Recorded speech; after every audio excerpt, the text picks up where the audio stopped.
This is topic 2, atomic structure. So the first lesson is about the early models of the atom.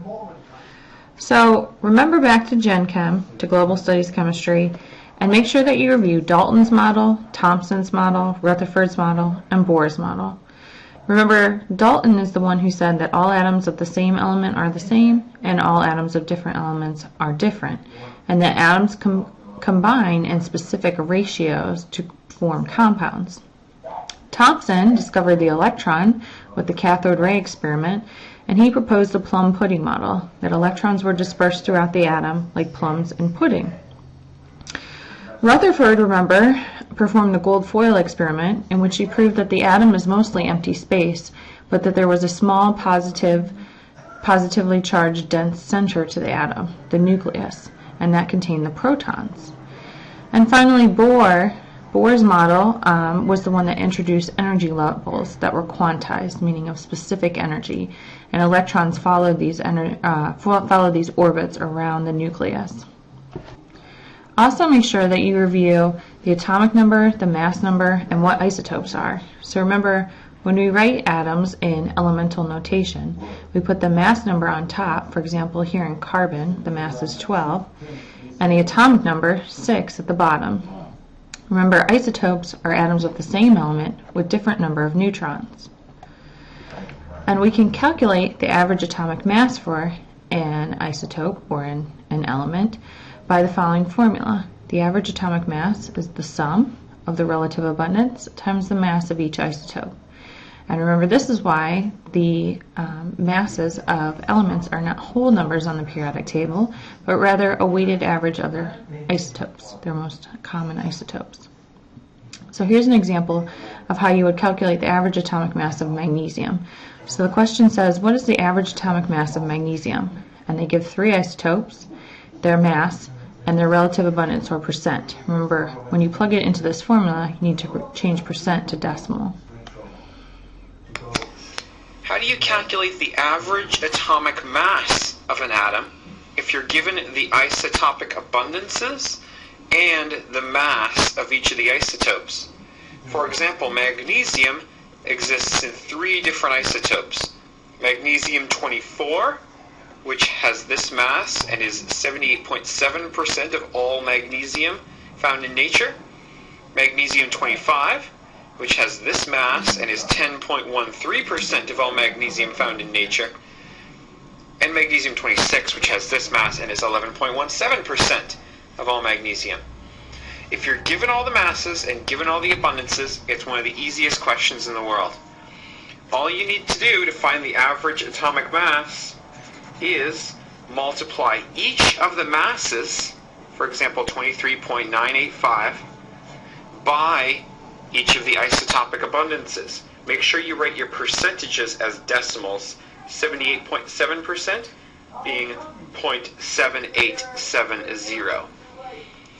Then you just add on one of the other masses, 24.985 times its isotopic abundance, 10.13%. And you have to add the third isotope. Now, some atoms have up to like 9 stable isotopes, so you may have to do this like a bunch of times. I obviously picked a simple example because I could. Then you just whip out your calculator and you plug these numbers in. 23.985 times 0.7870 plus 24.985 times 0.1013, and you add 25.983 times 0.1117, the other isotopic abundance. And you add all those together, you end up with 24.309. Now, its average atomic mass, your units are probably AMU. Your teacher may also just write that as U. I prefer AMU though. And that's your average atomic mass. What you'll notice is that if you get out a periodic table, oh look, the molar mass of magnesium is 24.30 something. Oh look, we got the number number on the periodic table as our answer, because the periodic table lists the average atomic mass for each of the atoms, so you can check your work. Best of luck in trying your own calculation.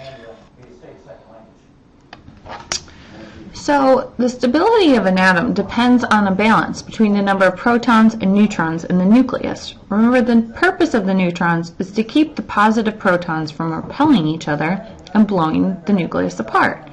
So some isotopes are not very stable. If there's too many or too few neutrons, the nucleus decays, and this is what we call radioactive. And the reason that it decays is because it wants to form a more stable nucleus. So if you look at this picture, this diagram, this shows that the band of stability, okay, exists so that the number of neutrons and the number of protons have to be not equal, but balanced. And so whenever you get an odd number of neutrons or protons, meaning that they don't stabilize each other, you get radiation. And there's 3 types of radiation: alpha, beta, and gamma. So if we look at the 3 types of radiation that you need to know, an alpha particle is really the same thing as a helium nucleus. So a helium nucleus has 2 protons and 2 neutrons. So this is alpha radiation, and alpha radiation is the least dangerous type of radiation. Beta radiation is the same as an electron. So when an electron decays from an atom, you have beta radiation. Beta radiation can permeate more things than alpha can, so it's slightly more dangerous. And the most dangerous type of radiation is gamma radiation. So here is a short video on radiation and radioactivity. Nucleus. The nucleus of every atom is made up from protons and neutrons, about the same number of each.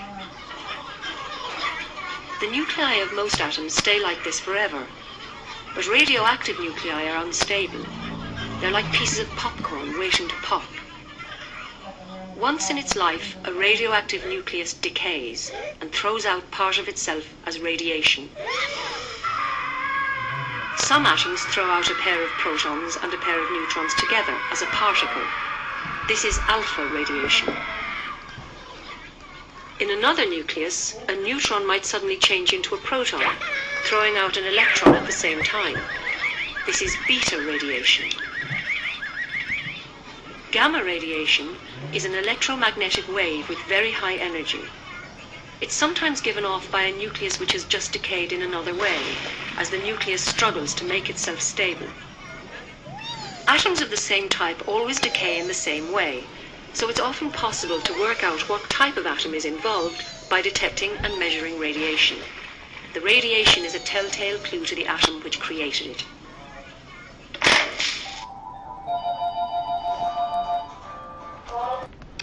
So here's a picture that shows how strong radiation is. So the 3 types: alpha radiation. Alpha radiation you're being hit with all the time. Alpha radiation cannot permeate things like skin or paper or things of that matter. Beta radiation, however, can go through things like paper and clothing. It's only stopped by wood. Gamma radiation, which is the most dangerous, can go through both paper and wood. And the only thing that can stop gamma radiation are things like concrete. So why are radioisotopes important? Well, one way that you might have used or heard of radioisotopes being used is in carbon-14 dating. So carbon-14 dating uses isotopes of carbon, carbon-12 and carbon-14, in order to find how old things are that have been deceased. So in living organisms, you have a fixed amount of carbon-14 isotopes, and those levels remain stable. However, when an organism dies, the carbon-14 levels decline at a regular rate, meaning that they decay. This rate of decay is measured by half-life, and because we can measure how much carbon-14 is left in a sample or an organism, we can backdate using the half-life method in order to figure out how old the organism is.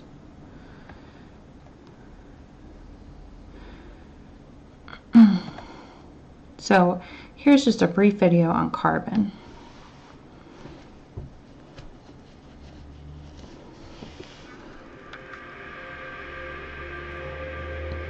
Carbon is a critical ingredient for life on Earth. All living things are made up of about 25% carbon. The carbon atom is unique because it can bind to other carbon atoms to form long chains and rings. And these in turn serve as the backbone of complex molecules that make life possible. The nucleus of a typical carbon atom has 6 protons and 6 neutrons. But about 1 carbon atom out of every 100 has 1 extra neutron. This has very little effect on the properties of the carbon other than making it slightly heavier. Chemically, it acts just like any other carbon atom. It is called carbon-13. And there's an even rarer type of carbon. It is formed high in the atmosphere when cosmic rays strike atoms of nitrogen, converting them into carbon-14. Carbon-14 is also chemically identical to regular carbon, but the nucleus of carbon-14 is unstable. After some amount of time, which could range from a few days to many thousands of years, carbon-14 decays back into nitrogen. But since carbon-14 is formed at a steady rate, there is a constant level of it in the environment. Out of every trillion carbon atoms in your body, only 1 dozen of them are carbon-14. As long as an organism is alive and eating, it maintains a constant ratio of carbon-14 to regular carbon. But once the organism dies, the amount of carbon-14 in the body begins to decrease. After 5,000 years, about half of the original number of carbon-14 atoms will have decayed. Using this fact, scientists can tell how long ago an organism died. Cobalt-60 is another common radioisotope. Cobalt-60 is used in radiotherapy, which is the treatment of cancer and other diseases using radiation. Radiotherapy damages cells by knocking electrons out of them, which makes those cells stop growing. Normal cells can usually recover from this damage, however cancerous cells cannot. Thus, they die while the normal cells survive. Finally, a radioisotope to become familiar with is iodine-131, which is used as a medical tracer. Medical tracers are used to investigate and treat thyroid cancer, specifically iodine-131, because it gathers in the thyroid gland. Iodine-131 can be traced by its radioactivity throughout the body, and because it has such a short half-life, which is approximately 8 days, it's quickly eliminated from the body and doesn't cause harm. Another thing to review for this unit is ions. So remember what an ion is, what a cation is, and what an anion is. So remember that ions are formed when atoms lose or gain electrons. Cations are positive ions and anions are negative ions. And remember that all atoms gain or lose electrons in order to achieve a stable octet configuration.